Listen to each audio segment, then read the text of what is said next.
go? Yes, if you're ready, let's do. Okay, I'm going to call this meeting to order. Welcome to the Rotary Club of Beaumont, the 72nd club founded in the world. Our invocation today is going to be led by Lynn Castle, Executive Director, Art Museum of Southeast Texas, and pledges by Lori Higgins, Assistant Vice President of Business and Community Development, Mobile Oil Credit Union. Lynn?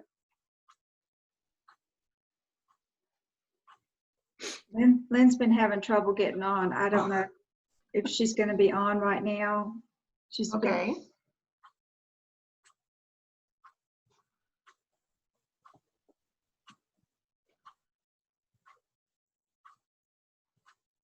And I don't see her at the moment, Cindy, so she probably is having trouble. I will go ahead and offer the invocation myself, and then if you'll follow me up, Lori, with the pledges.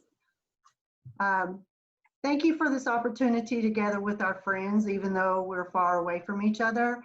Please be with Judge Branick and the other leaders in our community as they try to guide us through this challenging and difficult and scary and all of those things together time. It's such a hard problem, and we thank them for continuing to work tirelessly to try to get us through this in the best manner possible.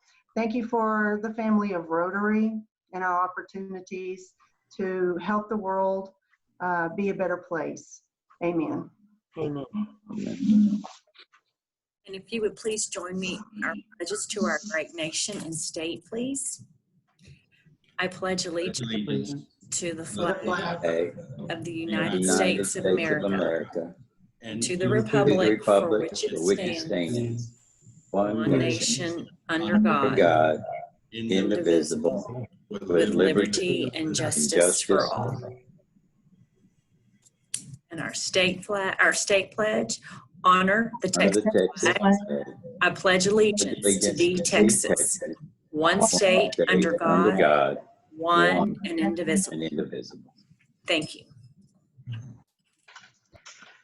For a little bit of club business, reminder that in your club runner this year that you got by your this week with your email, there's an opportunity for you to sign up on one or two or three or as many committees as you would like.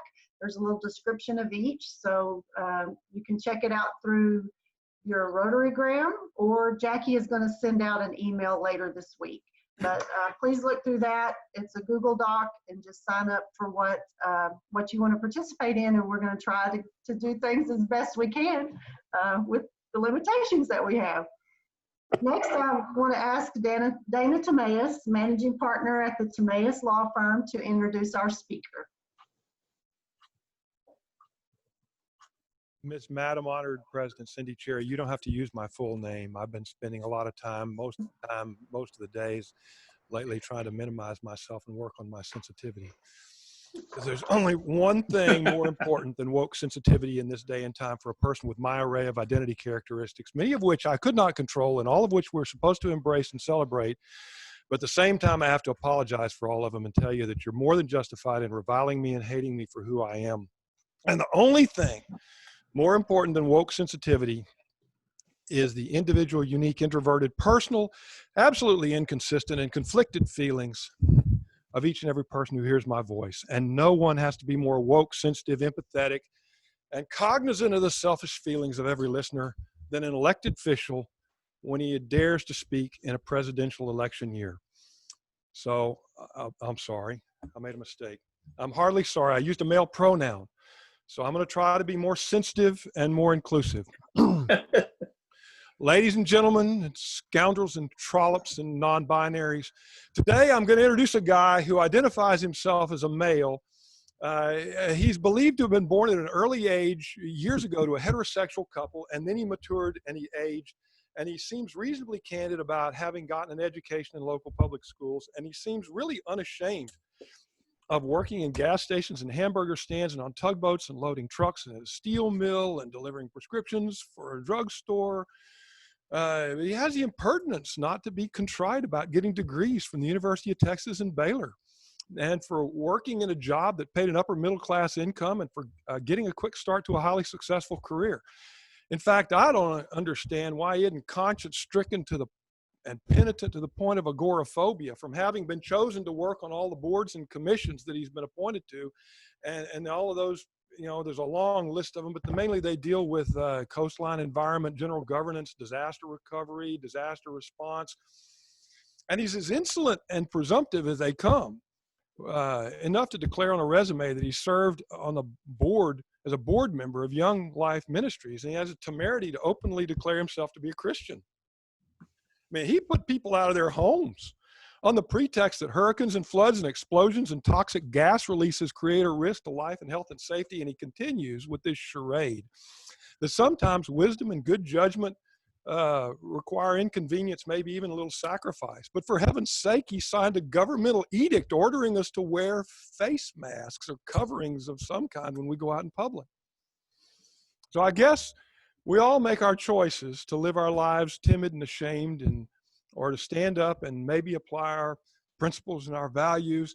And so, having given our speaker a little bit of implied permission to speak without curbing his language too much, I'm going to give you a man that has some fortitude and some spine and focuses on the substance of his message, who speaks truth when a large part of our population only wants to hear the echo of their own thoughts spoken at their personal preferred level of enthusiasm.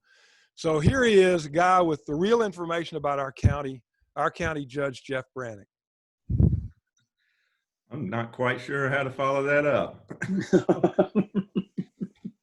Well, I do and have, since becoming county judge, always talked about coastal restoration and recovery because of the circumstances that we found ourselves in when I first came to the county in 2007. And that is that we were in significant danger. Jefferson County is home to the largest Chenier Marsh in Texas at 138,000 acres. Most of it lies south of the Intercoastal Waterway. It is an extremely important marsh. It's a finfish, crab, and shrimp nursery habitat, as well as a waterfowl habitat. It's a international birding destination. It's the home for many Southeast Texas sportsmen, recreational pursuits in hunting and fishing. But it's also immensely important to our economy because it's what protects us against storm surge. And had that marsh not been there during Hurricane Ike, the surge waters would have gone all the way up to the mobile refinery in Beaumont. So we're blessed that that's there. But in 2010, we were in significant danger of losing the marsh. The digging of the Intercoastal Waterway in the 1930s had taken away the normal sheet flow of fresh water from the higher elevation marshes on the north to the lower elevation marshes on the south. Then in 1977, a fish path was cut at Keith Lake, which ship traffic eroded to about 4 times its original size. So as a result, we were pushing significant amounts of salt water up into that marsh system. A healthy marsh system should have 2 to 3 parts per thousand of salinity, and we were having 20 to 22 parts per thousand. And then in 2005, when Rita hit, it completely destroyed the beach dune system. And as we all know, sand, which forms our beach dunes, is in a constant state of recession and redeposition on the beach. When the Hurricane Rita knocked out the beach dune system, it left clay. And when clay reacts with salt water, it dissolves. So during the couple of years between Hurricane Ike and 2015, that 10-year period, we lost about 365 feet of the southern reaches of Jefferson County by erosion into the Gulf of Mexico. By contrast, during the 90 years prior to 2005, we had lost 30 feet. So, and what was happening was that even normal high tides, we were getting salt water into the marsh, and it was killing the marsh. And when marsh vegetation dies, it sinks. So if you look at imagery from 2005, satellite imagery, you can see 1 acre duck ponds that by 2010 were 25 or 30 acre lakes. And what we were facing was a real chance of having a vast expanse like the Laguna Madre and no hurricane storm surge protection. So what's called the Salt Biomarsh Work Group, which is made up of Jefferson County, Ducks Unlimited, NOAA, U.S. Corps of Engineers, United States Fish and Wildlife Service, Texas Parks and Wildlife, the Texas General Land Office. We did a study and had 3 recommendations. The recommendations were to rebuild the beach dune system, put a baffle in the Keith Lake Fish Pass Cut, a saltwater baffle, and put siphons under the Gulf Intercoastal Waterway to restore freshwater inflows from the northern higher elevation marshes, which had too much water on them, thereby feeding the marsh vegetation and cutting down the salinity levels. The problem was it was going to cost about $150 million, and that was not in Jefferson County's budget. And in 2011, a very tragic event happened with the BP oil spill. And there were a lot of fines that were paid to the Restore Council through the criminal and civil penalties that were assessed against British Petroleum. And I'm happy to say that as of today, we have, I got to work and went and saw Carter Smith, the executive director of Texas Parks and Wildlife, Toby Baker, the then commissioner of TCU, George Bush at the Texas General Land Office, and told them that our area, which makes 10% of the diesel fuel in the United States, 13 to 15% of the gasoline, 50% of the commercial aviation fuel, 78% of the military aviation fuel, was so strategic to the importance of the United States through its Colonial Pipeline and the other pipelines that feed all the airports in major cities, all the way up to New Jersey and up to Chicago, that we needed that marsh, and they agreed. So today, along the Texas Gulf Coast, Jefferson County has been awarded more than any other project on the entire Gulf Coast, from Florida all the way to Texas. We're at $163 million. Toby Baker, the executive director now of TCEQ, has recommended for bucket 2 that we get another $38 million, which will be awarded in January. So we'll be well above $200 million. We've already installed 2 siphons under the Intercoastal Waterway, which were completed about 3 weeks ago.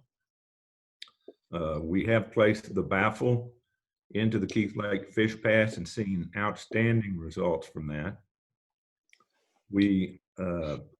And that was funded by the Texas Parks and Wildlife Foundation, as well as Sempra Energy and Golden Pass LNG. It was about a $2.8 million job. And then we did 2.5 miles at the worst part of the beach, where we re-nourished the beach from a paleo riverbed 1.5 miles offshore. And we had not, since Hurricane Rita in 2005, had any least terns or piping plovers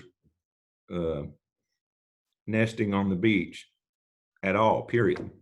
Within 3.5 weeks of the completion of that 2.5 mile section, we had over 600 nests on the new dunes. And what we did is we went out 400 feet and recaptured to where we were 100 years ago. So as we move forward, we're in the process of doing the remaining 17.5 miles of beach to cover 21 miles. We'll go from Sabine Pass over to about 1 mile into Chambers County. And it's going to be an expensive proposition. There are only 4 dredgers in the United States that can perform that type of work. And so the GLO is working with us to procure the contract right now, and we're hopeful that we'll be starting in October, doing the remaining 17 miles, and it'll take about 5 months. A lot of environmental clearances and work with the Corps that we've had to do to get through this, but it's finally coming to fruition, and I'm thankful to say that it should last us another 100 years. So I always like to talk about coastal erosion protection and recovery, and how horrible events like the BP oil spill thankfully sometimes have silver linings that allowed us to do landscape scale restoration projects that the county could never have afforded on its own. And I think when I was talking to Dana about a month ago, he wanted me to talk a little bit about the economy, county budget, what effect COVID's having on everything. So I'll just begin by giving you an overview of how the county funds itself. Our top two primary revenues, of course, are property taxes and sales taxes. We get 1/2 of 1% for every dollar spent on a taxable item in the county. The city gets 1.5 pennies, and the rest goes to the state. So our tax rate in Jefferson County is 36.49 cents per $100 valuation, which is the 9th lowest out of the 254 counties in Texas. About 75% of that tax bill, or our total taxes paid, are paid by business and industry. And so far, for this past tax year, we had already, when COVID started, collected 97% of our taxes. So COVID won't have any effect on us this year. And we've only seen last month a decline of about 4% in sales tax revenues, which we last year were at $32.8 million. We're budgeting for this coming year for it to be about $26 million because of COVID and the loss of jobs. And we're not going to have a significant increase in our budget, and refused during budget hearings yesterday to fund any of the new positions that were requested, because there were a bunch that were requested.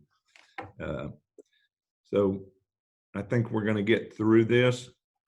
I think that COVID has had a significant impact on many smaller businesses, particularly bars and brew pubs and things of that nature, and restaurants. I know it's been difficult times for them, and I can certainly empathize with them for what they've suffered through.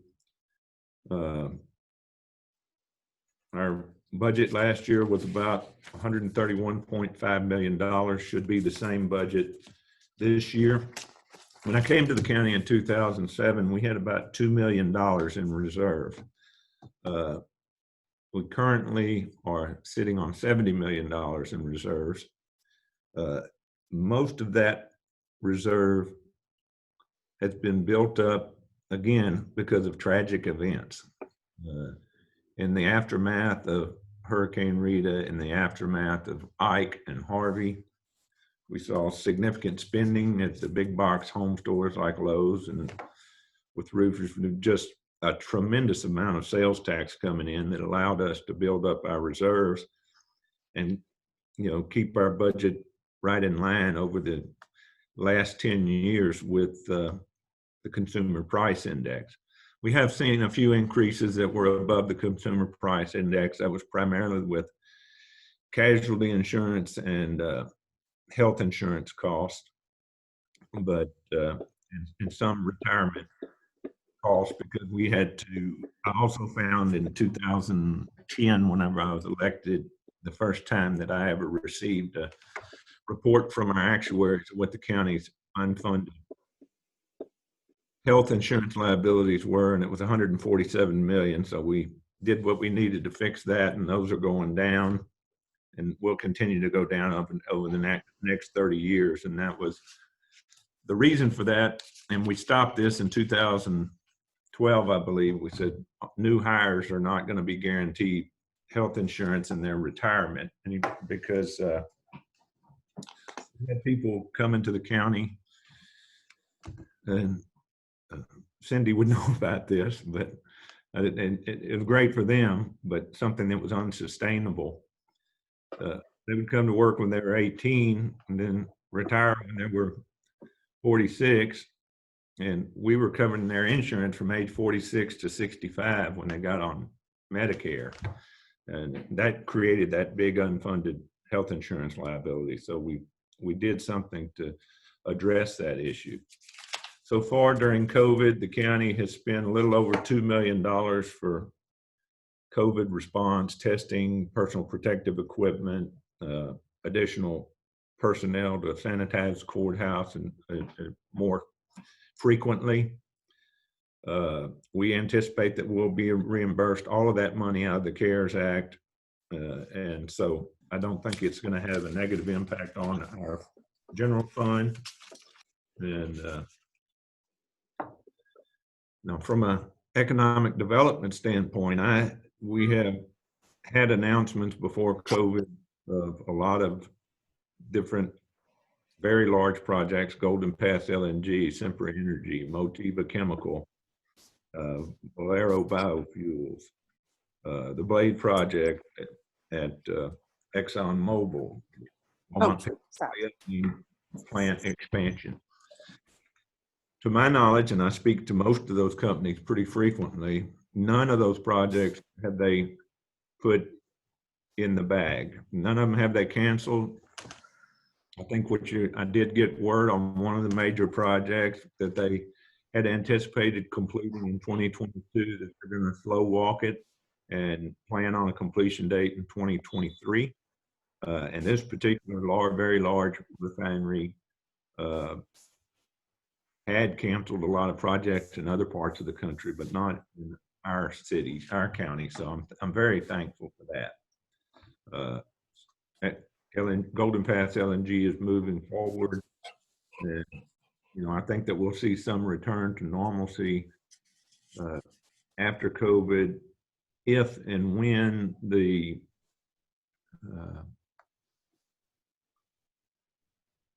global supply problems that are being caused by Russia and Saudi Arabia's production war are resolved.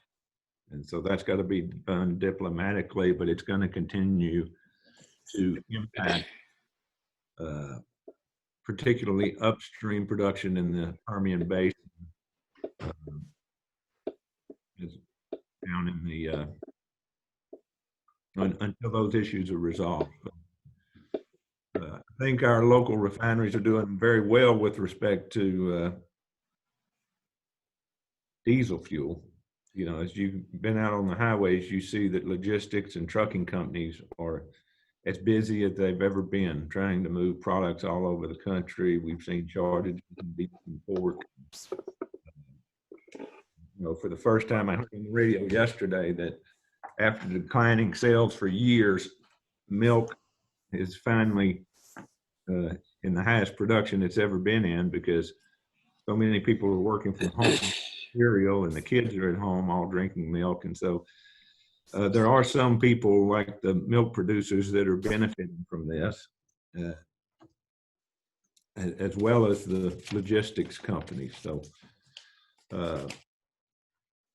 I think that our economy will slowly come back. I think that we're going to lose some small businesses permanently, and I'm extremely saddened by that. I wish that there were ways that that could be avoided. But it has been a serious disease on the good side of it. I look at the epidemiological data every night that is done by Dr. Prapul Joshi at Lamar University. And our 14-day moving average of cases, which had been slightly going up, has now taken a pretty significant dip onto the backside. I'm prayerful and hopeful that that downward trend will continue. The bad news is over the last 2 weeks, it seems like the number of deaths has increased pretty dramatically. But again, as you've probably heard on the news, that has been almost entirely among those that have comorbidities and underlying long-term underlying health issues. And so I think that we're going to come through this. We are going to suffer some slight reductions in revenues at the county, but we're in really good shape compared to most counties in the state of Texas.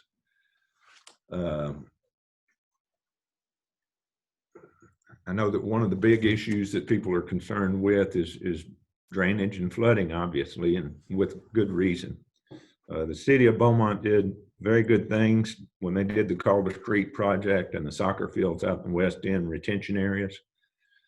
Had it not been for those projects being constructed, the destruction during Harvey and Imelda in Beaumont would have been significantly worse. But there are a lot of houses that got no water in them because the Calder Street project drains to the Neches River. The biggest problem that we have in Jefferson County is that virtually the whole county drains into the Hildebrandt and Taylor's Bayou watershed. Even Port Neches, which sits on the Neches River, drains into the Taylor's and Bayou watershed. And that watershed has limited capacity to carry all the waters that come from a Rita and a Imelda and a Harvey. That's why DD6 built the Need More Diversion Channel there on Highway 73 that takes waters off the north reaches of Taylor's Bayou down to the Gulf Intercoastal Waterway. That was meant to reduce some of the pressure, and it works. It works fantastically. The problem is that when it was being constructed, it had to be permitted by the United States Army Corps of Engineers. The original design plans were for the windows on the Taylor's Bayou that empty into the Need More Diversion Channel was for them to be at an elevation 3. The normal elevation of water on Taylor's Bayou is 2. Well, U.S. Fish and Wildlife and Texas Parks and Wildlife filed objections with the Army Corps of Engineers saying that they were worried that going to elevation 3 on the windows would deplete wetlands or have a deleterious effect on wetlands downstream. So they made them place the windows at elevation 5'7". So although the Need More Diversion ditch works very well and can carry a lot of water,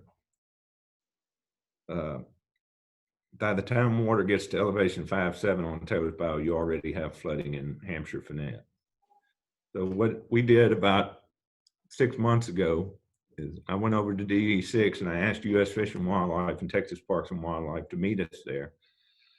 I said, look, if DD6 does a study, a hydrological study that shows that going to elevation 3 will not have an adverse impact on downstream wetlands, will you withdraw your objections? And they said, yes. So that hydrological study is underway right now and should be completed in the next 3 months. When that comes back, we'll go back to U.S. Fish and Wildlife, try to get another permit from the Corps to bring those windows down to elevation 3, which should significantly reduce flooding. The other things that need to be done is that the south end of Beaumont, from the Elegante Hotel over to Lamar University, also drains into the Hildebrandt Bayou watershed. That water needs to be, like the Calder project, needs to be directed over to the Neches River, which has almost unlimited capacity. So those studies and plans and permits are underway. Within the next month, we'll be putting mitigation applications for funding to the Texas General Land Office, which has $4 billion in available funding. There'll also be funding coming from the Texas Water Development Board. And we're going to make a case to get as much of that money into Jefferson County to get water off of the Taylor's Bayou watershed and into the Natchez River. I don't think we'll ever be able to engineer to protect every home from a 66-inch rain like we had in Harvey. But we can get to a point where we can, have projects that will save houses from flooding and other significant rainfalls. So I'll pause here and ask if there's any questions, and be happy to answer as many as I can. And for those that I can't answer, I'll make something up. Jeff, I have one. Yes, sir. It's my understanding, the thing that concerns me is that, some governmental officials or whatever, like in the rural areas, allow these houses to be built back and built back and built back, and, whether or not they have flood insurance, that's one thing. But what usually happens is they end up, renting these properties out. And so some other poor schmo gets flooded and they probably don't have flood insurance. It seems like, you need to stop people from building back or building any houses in areas that are going to flood. It just doesn't make sense. We're working on that right now. Long before I ever got to the county, the decision was made that the building elevation, the counties have very little land use control authority, unlike cities who have almost unlimited land use control authority. So there are basically two things that the county has land use authority over, and that's number one, we can make sure that on-site sewage systems, septic systems are in conformity with state law. Number two, we can adopt a building elevation relative to base flood elevation on the FEMA flood rate maps. The county chose many years ago to go with 1 foot above base flood elevation, which seemed, you could pick, first you have to have a floodplain manager, which is our county engineer. Then the commissioner's court picks, do you pick base flood elevation 1 foot above, 2 foot above, or 3 foot above? The higher you go, the less your insurance premiums are. Well, they picked 1 foot. I would love to go to 3 foot. The problem is that FEMA has some rules that if we went to 3 foot, everybody who built to 1 foot 20 years ago, if they flooded, we couldn't issue them a building permit unless they elevated their house to 3 foot. Well, you can build a house in Jefferson County for about $122 a square foot, a relatively nice house. To elevate a house, it's about $175 to $180 a square foot. So I've been working with FEMA's Dallas office, and they think that there's a way that we can go up higher on our base flood elevation. And yet, if I have a subdivision that has 300 homes in it, let's say like the one out there off of Highway 365 and I-10, if I have with 300 homes, they've all built in the last 15 years to county policy, and I tell them that they can't build back, I'm going to have a riot on my hands. And if I take away a person's most significant investment in their life, so we're trying to find a way to do it where we can have our cake and eat it too, where we can have all new construction built higher, and yet allow those people who built according to the standards previously chosen by Commissioner's Court can still repair their homes.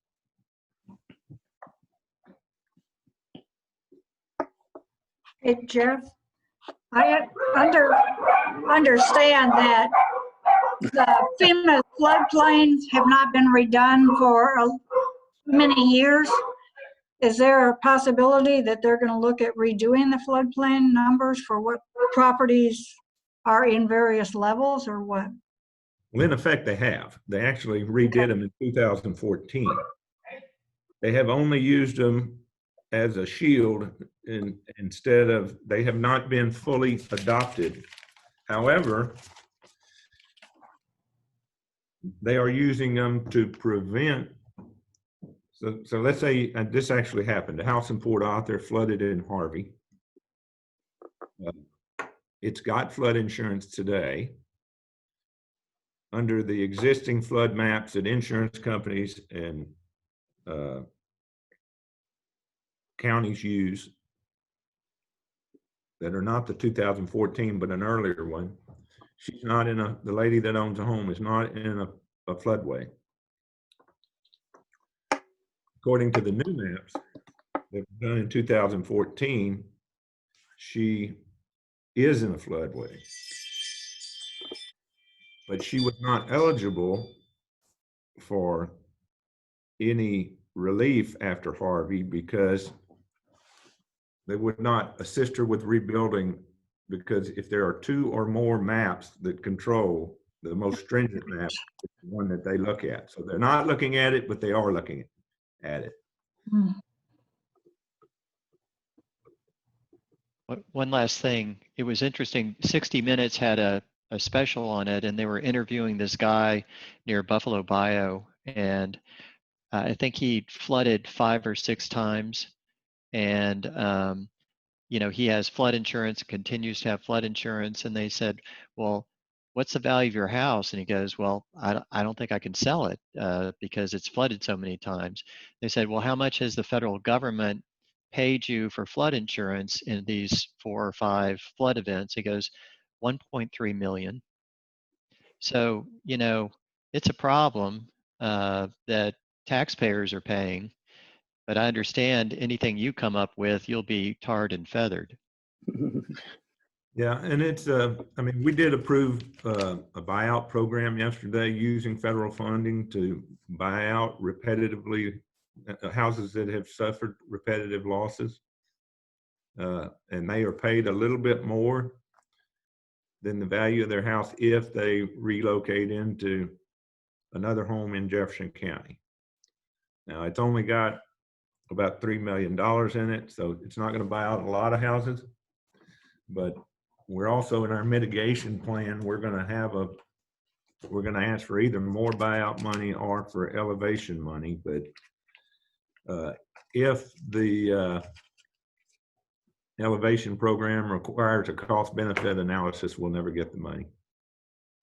And maybe we shouldn't, but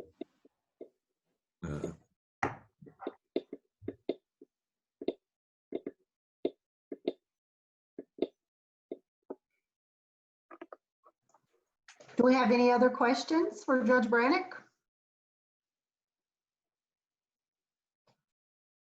well, I enjoyed being with y'all today.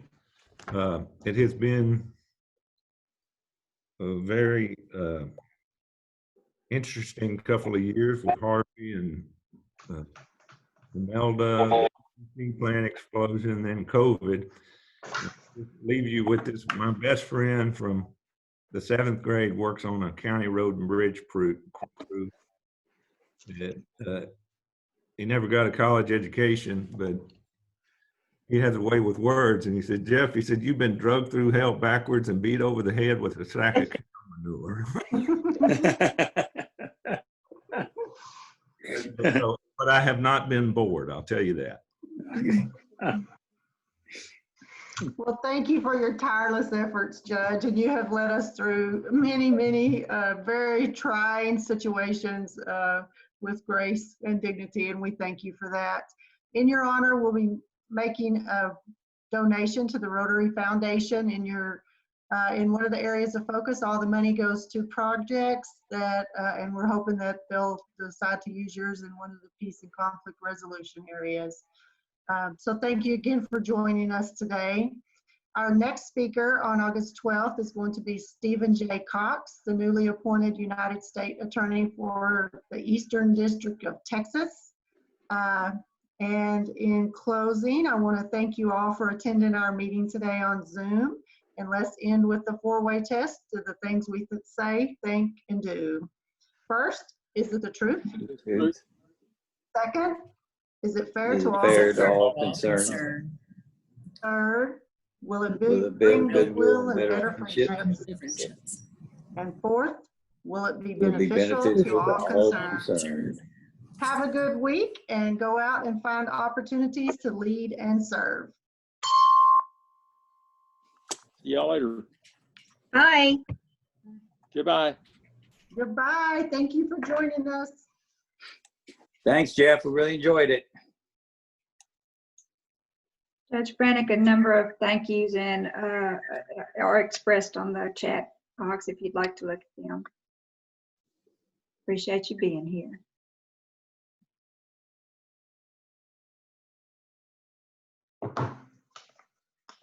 Hey, Miss Jackie, I will talk to you later. All right. Keep me posted on progress. Okay, bye-bye.